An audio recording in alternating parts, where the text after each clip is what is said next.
If you own real estate in Laurel, specifically 20708, Montpelier, the Villages at Greens at Patuxent, Pheasants Run, then this December Market Insight is just for you.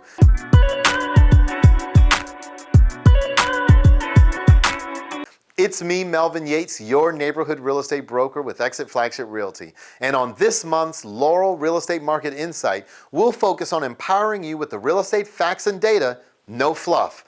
I'm going to share with you the 5 things you need to know as we enter 2022. Plus, I'll share with you some of the national data and explain exactly how it's affecting us on a local level. Don't forget that my office has over 160 awesome realtors, serving clients like you in DC, Maryland, and Virginia. And we would love to help you put a real estate game plan together. Now for the numbers. This month, the average sales price in 20708 is $392,645.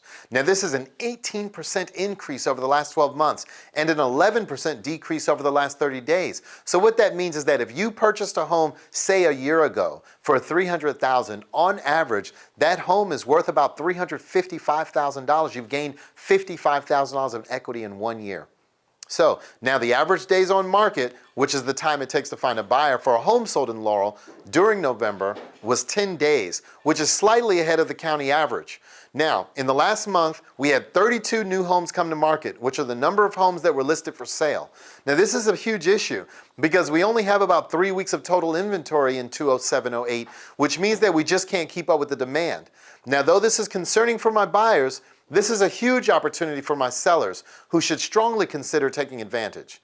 Now, as far as home sellers who accepted an offer during the month, otherwise known as pending, there were 31 of them in November. And that represents 97% of the 32 new listings that even came on the market.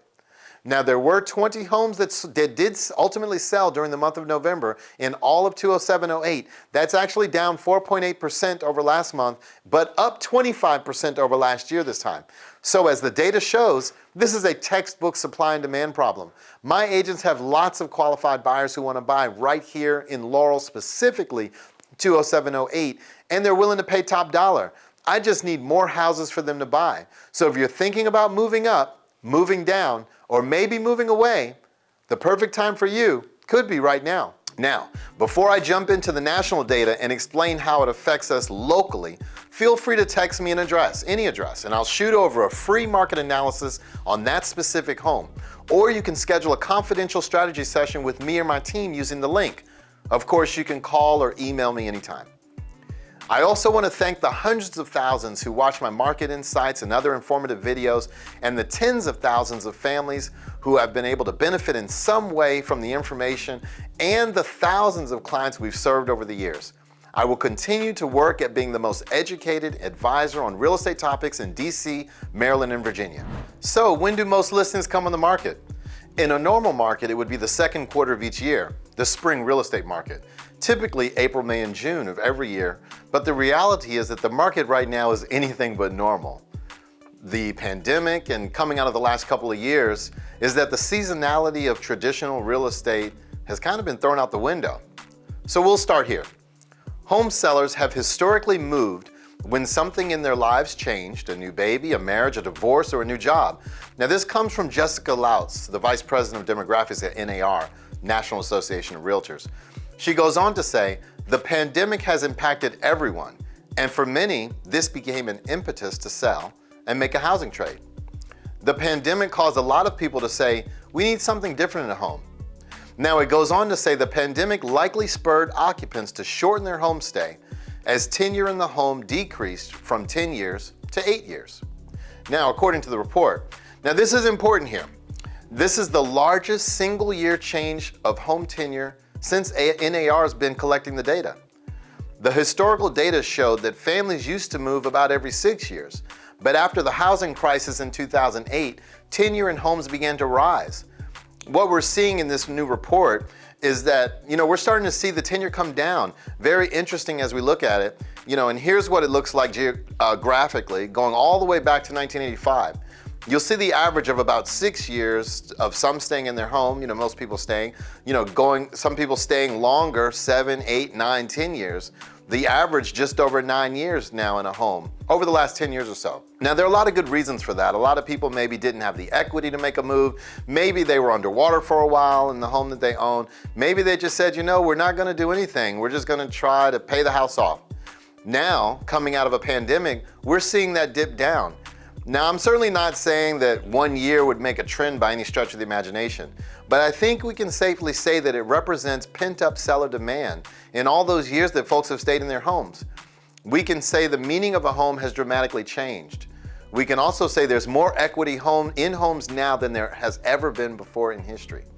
All of this leading to many people thinking, maybe now's the time to make a move. And I do believe we'll start to see that in the winter. Now, let's take a look at what George Ratu at Realtor.com says. He said, the pandemic has delayed plans for many Americans and homeowners looking to move into the next stage of life, and that's no exception.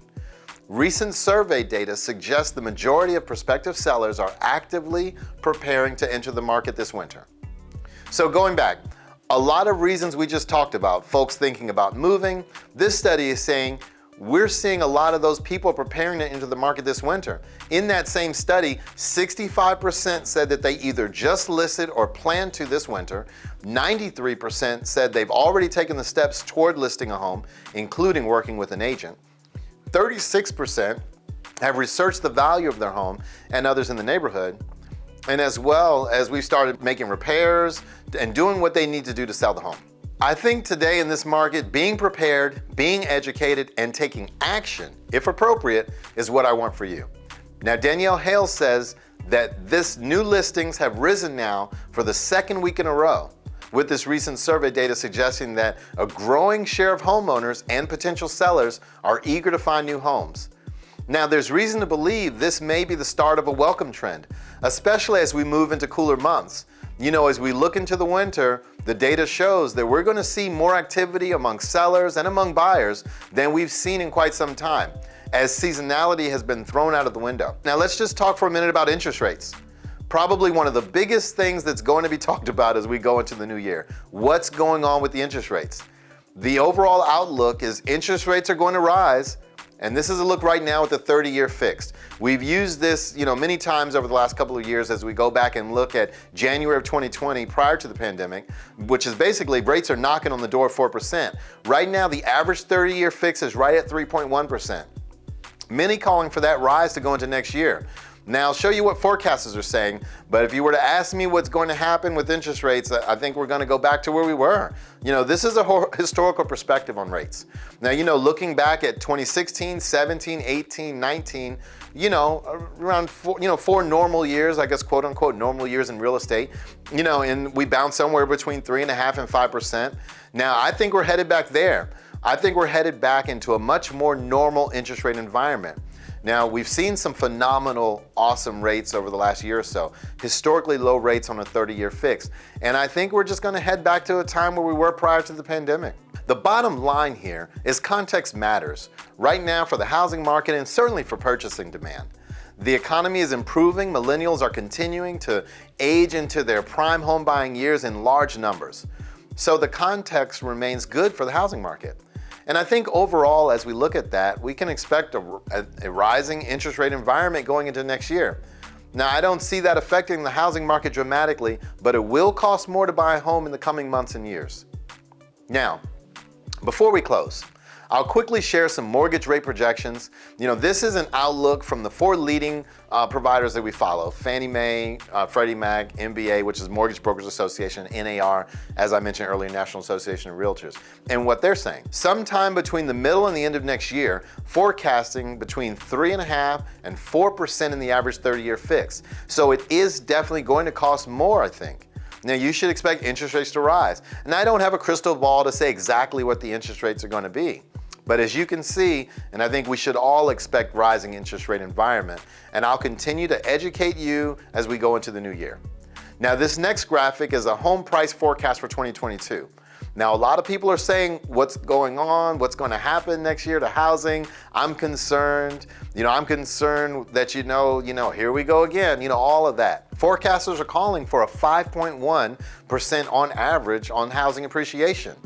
And you see anywhere from 7.5% to almost 3% appreciation on the low side. Now, this is a direct nod to seeing how more inventory will come into the market. The price will always be dictated by supply and demand in any market. Now, the other question that starts to come up and is on people's minds, at times, is the housing market going to crash? I'm concerned about what I've seen and forbearance and all the things that we know have happened in the real estate market. But the bottom line here is that housing sales are forecasted to increase this year and perform very well again in 2022. I want to remind you that last year in 2020, we sold 6.5 million homes in this country. And we're forecasted to sell more than that this year and even more than that next year. Which basically leading for the past 2 years, phenomenal years in the real estate market and a very, very good next year as well. Now, the slide shows you just where we are in the real estate market based on monthly inventory in the extreme seller's market that we're in. Thinking about selling your home, there's literally never been a better time. And I know I sound like a broken record, but this graphic just underscores it and underscores it going all the way back to 1999. What does the market look like? And it's been a great seller's market for those who have decided to sell. Now, the last question that I'll kind of address on these slides is that if you're a buyer saying, I don't know if I want to buy at the top of the market.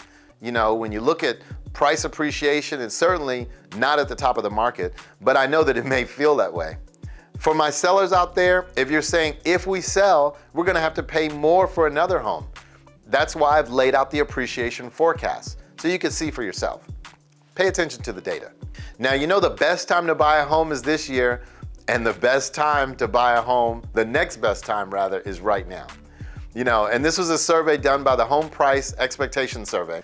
Based on this year, all the way forward to 2026, buying a home, average price home, what appreciation is at stake by buying now versus not buying now? $111,000, just over $111,000 in real appreciation over the next 5 years.